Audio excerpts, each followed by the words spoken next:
l'Oyada, poste frontière entre le Somaliland et Djibouti. Des centaines de Somaliens épuisés franchissent cette frontière chaque semaine. Ils marchent pendant des jours, sur des routes somaliennes dangereuses, en n'emportant avec eux que quelques affaires.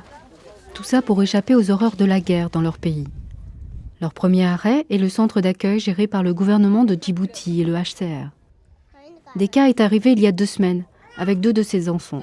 En chemin, elle a été séparée de son mari et de ses 3 autres enfants. Elle ne sait pas où ils sont, ou même s'ils sont encore en vie.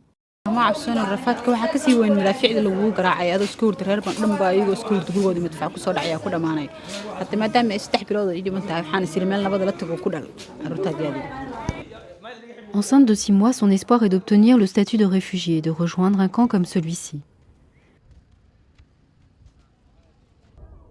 Niché au creux d'une chaîne de montagnes, le camp d'Ali Aded accueille 13 000 réfugiés.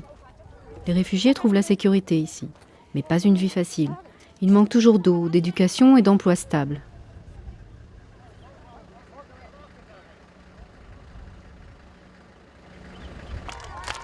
Le haut-commissaire pour les réfugiés, Antonio Guterres, a récemment visité le camp. Il a été chaleureusement accueilli. I think it's impossible to come here and not to feel very emotional with people that have been in this desertic place for the last 20 years and see no future for themselves. Antonio Guterres affirme que des solutions doivent être trouvées pour ceux qui fuient, soit la réinstallation, soit des mesures d'intégration sur place. So to fight for solutions, to prevent crisis is the best answer we can give to the dramatic circumstances faced by these refugees here. Mais pour certains, fuir la sécurité à Djibouti ne suffit pas. Et chaque mois, certains partent, prêts à tout pour se rendre au Yémen ou en Arabie Saoudite. Ils marchent pendant des semaines à travers le pays pour rejoindre la ville côtière d'Obok. Et là, ils embarquent sur des bateaux de passeurs.